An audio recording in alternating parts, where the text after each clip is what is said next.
Well, hello again, everybody. This is John Norris at Trading Perspectives. As always, we have our good friends Sam Clement and Courtney Trush. Y'all say hello. How's it going? Hey, John. Hey, guys, I hope that you are doing as well as I am. And the thing is, I think a lot of employees maybe around the world, at least one in a study that I saw recently, are going to be loving life a little bit more. Courtney, maybe by not having to work a 5-day work week anymore. But what do you think about that? 4 days look pretty good. 4 days does look pretty good. But Sam, is it truly a 4-day work week? You know, I think it's hard to say that. It's kind of like the caveats with unlimited vacation time or all these other benefits that are being thrown out and rolled out. So there's always caveats to it.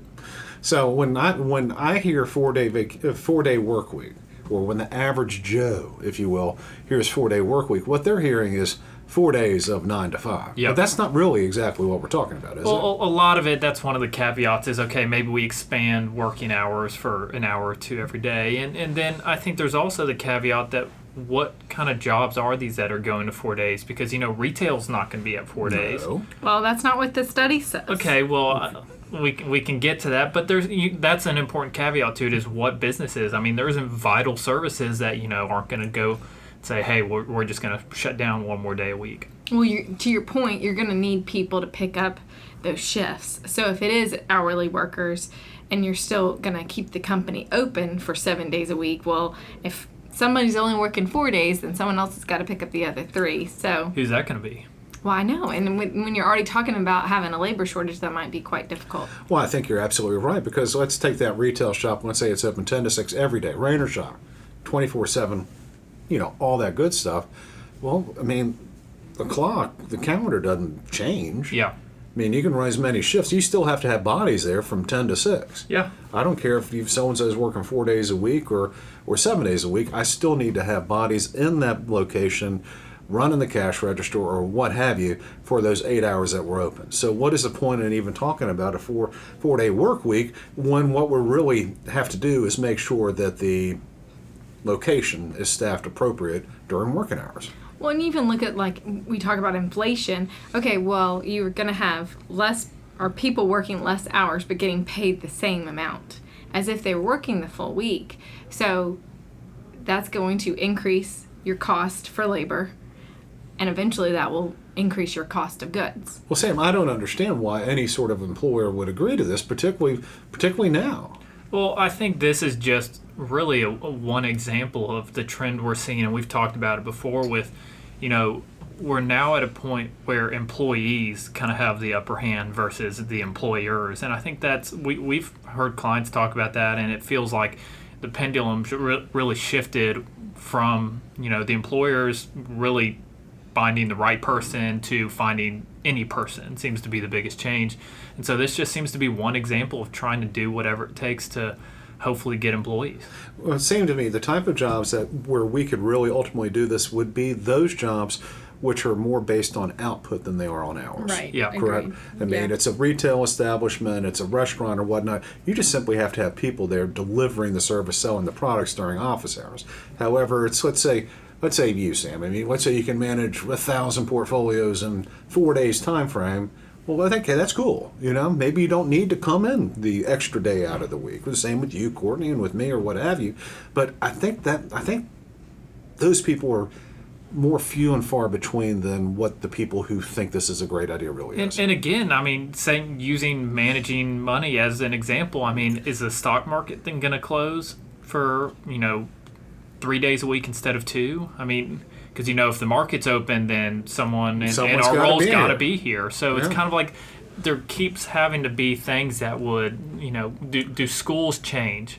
Do you change the entire, you know, because it's hard to kind of halfway do this. Right, but to John's point, if it is something that's like, okay, I just need from you to have X amount of, productivity during the working week. So it doesn't really matter that you do it on Monday, Tuesday, Wednesday, Thursday. It doesn't matter. And to think that if you can, I guess, you know, we have KPIs, right? Key performance indicators. Mm-hmm. And so if you're able to identify that for someone's role, then what does it matter that their, you know, bottom is in their seat in the office or that they're even working that day? If they're able to get it done in those 4 days, get it done. And I think that kind of goes true to even like, you know, college or something like that. it was always the people that I was envious of that could get something done really quickly and then get to enjoy college and not be like me, stuck in the library trying to retain something and still not doing as well on the test. I mean, some people will benefit from this and some people won't. Some people will not meet the expectations and not be given that. Well, and there's still just caveats to what kind of role. I mean, unless you shut down the stock market, people that are involved within that's their day-to-day someone's gonna need to be doing that 5 days a week. And that's Why not does it have really to be the same person?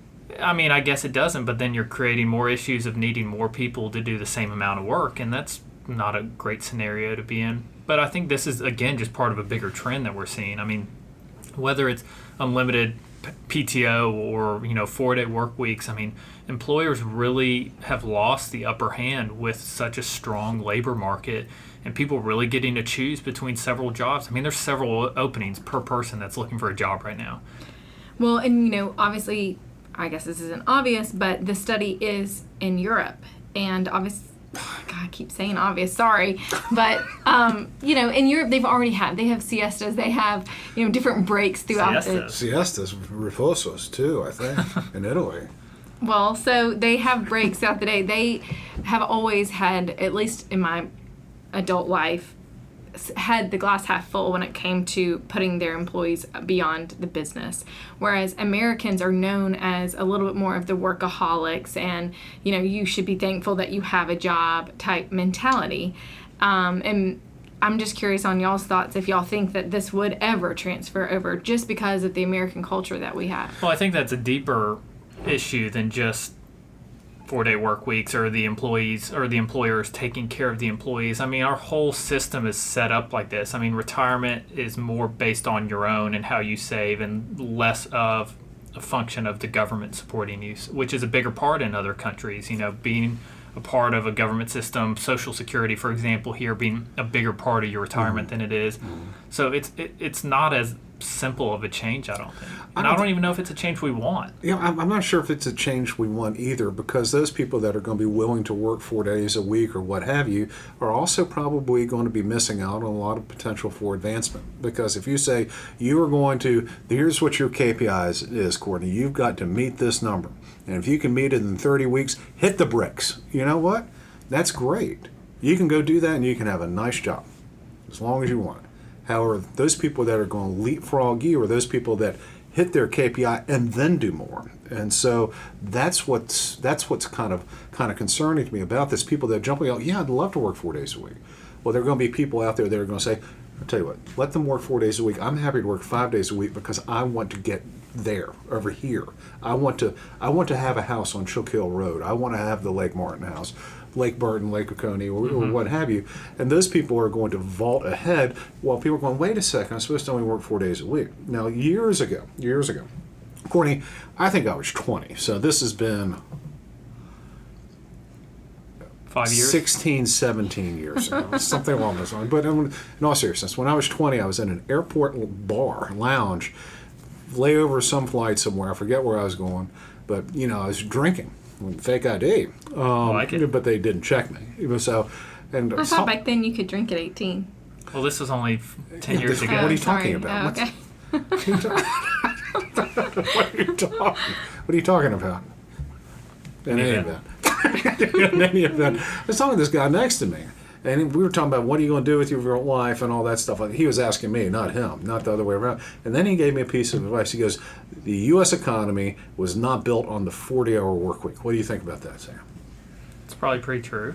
I mean, it's part of the whole free market. I mean, I think that's the whole point of it. What you're saying, if someone's willing to go 5 days, that kind of becomes the going rate.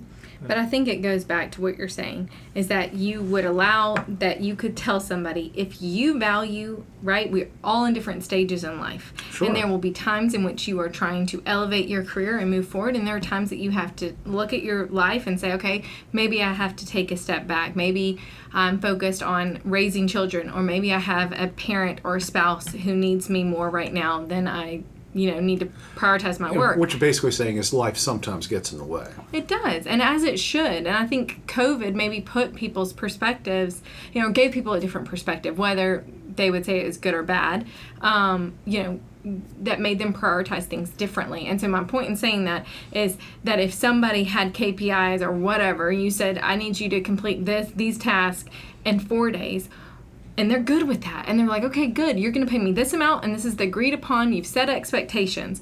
They can't be penalized for doing what you've set, but they also should understand, like, if you're not going over and beyond, you won't necessarily be always the first one to be considered for advancement. Yeah. And I think that that's what someone's willing to do at that situation. So that person, I mean, should they be rewarded for doing exactly what yes, they're with the supposed to be doing? paycheck that you've agreed to pay them every month. That's Or fine. every whatever. Yeah, I mean, that's you've made that agreement with them. And then should they have that conversation with their manager, hey, I'd like to advance up. Okay, well, But These are the who's- steps that you need to do. Right. Who's stopping that though? Well, isn't that kind of already what happens? That- You can work on 4 a days a year, week? no, on a year-to-year basis with anybody in the working world. I mean, you Well, get what you're paid, and if your company wants more out of you and you want more money, you have to go and say, I'm willing to do this, or I'm already doing this. And if that doesn't work, I mean, that's the entire free market. And you're absolutely right on that, which is why I think studies like this 4-day work week probably won't work at a company such as ours, which is trying to grow. Might work beautifully at the Department of Motor Vehicles. Might work I wish absolutely. it was at the I mean, Department of Motor yeah, Vehicles. But I mean- you look how awful those places are Right, because the line's never ending, but if you incentivize them, like, hey, if you to do the bare minimum of what the job expects. Well, that would actually be a step up, I would Yeah. argue. But in any event, certain places that might work perfectly for those people. Your entire work. Let's face it, not everyone has the vim and vigor. Truthfully, they'll Right. say, They "Hey, don't. And you don't have to if you. and that's fine. It's absolutely fantastic. There are whole offices of people that listen. I'm going to punch the clock. And that's how they view it. I'm going to punch the clock. If they job. if they Yep. say if I only have to work 4 days a week, I'll do what I need to do 4 days a week, and I'm out of there. However, it's those people who are running the company, those people who are getting the extra week of vacation, those people who are getting the bigger incentives at the end of the year are going to be those people that not only meet their KPIs, but they exceed them. And I think it'd be very difficult to go from 5 days a week, take you from 40 hours a week down to 36, and blah blah blah, pay you more per hour. People are only going to produce that which they are incented to do. And a lot of the companies or places or entities that I think people consistently have poor experiences are places where people are rewarded for doing the bare minimum.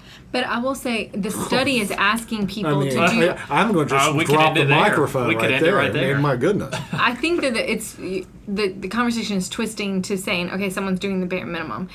They're doing 5 days a week worth of work in 4 days. So that was the whole study, is that they're going to be doing 100%, and I don't know how they're measuring that, but that they would do 100% of work in 4 days. So Sam, if you had tangible things that you could get done, don't you think, if you're being truly honest with yourself, that you might be more productive in those 4 days than spreading it among 5 if you were guaranteed Friday off every single week? Well, I think if you're in a position where you want to grow, I think you're going to want to take on more and say, if I can be that successful in 4 days, why don't I do that in 5 days? And then I'm even more successful than the person that's doing it in 4. But I guess what I'm asking is, do you think that there are times in which maybe throughout the week of 5 days that you're not 100% productive? Why is that going to change when you go to 4 days? Because the idea is, don't- no, because the idea is that you're making like a conscious effort to be giving 100% during that time period, because you have a measurable that you're trying to, I know that there's plenty in every single company. There's times that it's important to build morale and go talk to one another, but there's a lot of time wasted in that. So, Talking by the water is the cooler. point of the 4-day work week to cut out that part No, of it? I think it's to look at it and say, how more productive can you be? And maybe to people like you with that singular mindset of like, I want to grow because I'm young and I don't have children, I don't have any other like responsibilities, that you can focus on that. But I think that's the beauty of the free market, is being able to do this while I can do this, and then understand what happens if I want to start, way down the road, slowing my career down and working less, and whatever that may be, and understanding that is part of it. Because if somebody is willing to go out and outwork me at that point in my career seems pretty entitled to me to think that I should still be growing at the same rate as that person. Well, the thing is, and Courtney, I would tell you that I might even argue that remote work is also kind of a reflection of the 4-day work week or what have you, because True. during the worst of COVID, when I know that you were remote for a little bit of it, Sam. Are you going to tell me that you were up and at 8 o'clock till 5 o'clock every single day, or was it just sometimes, hey, your kids are a mess, I'm going to have to get up a little bit early, I'm going to have to alter my time as long as the work got done? Probably weren't looking at the clock the same way that you normally do. Am I wrong or right on that? While children were home, yes, Oakworth did provide the benefit of COVID coverage. And so my husband and I tag teamed watching 3 children. Yeah. Because you can't just blatantly ignore your kids. I mean, I'm sure some people were able to, but we weren't. But yeah, you did. And what I did is I woke up I woke up early, and so I had the morning shift where I would actually get at it much earlier. Yeah. And probably was sitting at my desk and upstairs at like 6:30 every day. And I will tell you, the 4-day work week, all that stuff, it could work splendidly for a certain type of employee and for a certain type of company, but I will tell you, it's probably not going to be that employee that wants to ultimately run the company, and for that company that ultimately wants to gobble up market share. Because no matter what you do, no matter what you mandate, there's always going to be someone out there that's willing to work a little bit harder and someone that's willing to work a little bit cheaper. But have y'all ever run into somebody who had a great attitude, was there all the time, but like their work was crap? Like, I would much rather have, and I can think of third-party providers that, maybe we have or something like that have amazing work. When you reach out to them, they get it done immediately. And I would want to reward those people. I would say, if you can get me what I need immediately, like, I guess if they're on Friday and they're off Friday and I can't get the thing is, if I have that type of person, I want them there every day. Yeah. And if that person's sucking at their job there, I don't think they're going to grow. And if anything, they're going to fade off. And, that person has a great work ethic and is that productive, is not going to want to go work 4 days a week. I don't think John and I are trading perspectives on this one. I think maybe Courtney's trading perspectives. I am. Well, shifting gears maybe to a little bit nicer topic. I mean, Courtney, I know that when you were remote and working as diligently as you can, lunch was a little bit different thing than it is now. True. And so, how did you all find it coming into the office, finding lunch, and just, are you able to take enough time? Yeah. In order to get that sort of relaxation during the middle of the day that ultimately the lunch break is supposed to provide? I'm not the best example with how close I live that I still try and go home for lunch pretty much any day that I can. But I think for people that, that's impossible, especially if you're more than, 10, 15 minutes away. I think that really does change. It has for me, for sure, spending more money eating out. And if I'm already out, like a lot of times I don't want to drive all the way home, just drive back. And I'm not that far, but not as close as you are, Sam. What are you, about 12, 15 minutes? Yeah. And so I'm like, that's half my lunch break, just commuting. And that just seems stupid, so I'm not going to do that. I'm kind of that way, too. It's only 8 or 9 minutes to my house, but 8 or 9 minutes over there and whatever's in the fridge and come on back. So, the thing is, I've read that article that I shared with you all, I think it was in the Wall Street Journal, about lunch breaks and how everything has sort of changed and how average American worker only takes like 30 minutes or something like that, whereas in Spain you do have the siesta, and in Italy I think it's the riposo or something like that. That's my best attempt at a foreign accent, not a funny one. It's a funny foreign accent. Pretty much everyone that I use is a funny one, Sam. And so I would tell you that kind of along with the 4-day work week and kind of like figuring out what lunch is going to look like moving forward, it's all maybe part of this new normal that we're still working through after the pandemic, and the remote technology allows us to work from anywhere in the world. And frankly, like you said, those younger workers have a lot more power and a lot more pull than they used to. So why are we only have a 1-hour lunch break? Why don't we have a greater lunch break? Why are Americans only taking 30 minutes when they're supposed to be taking an hour? I think at the end of the day, the free market, as much as I can believe in it, even when I don't want to, and when it goes against what I would like to think, that I think that's the kind of things that work themselves out. If people do become more efficient with, an hour and a half lunch break, that's going to work itself out, and that's going to be the direction that it goes to. And if people find out that their employees can be happy and efficient Just with 30 absolutely, minutes, yeah. it would go that way because people could be more efficient with that time and take less of a break. And, capitalism isn't perfect. Free market's not perfect, but it has been proven time and time again it's the best system that there is. I will say that for me today, I ate at my desk because I did have errands to run, and there's just not enough time in the day. And that was kind of depressing, as I could relate to part of the article where he was talking about just like shoving chips in your mouth at your keyboard, trying to like do it before a Zoom call.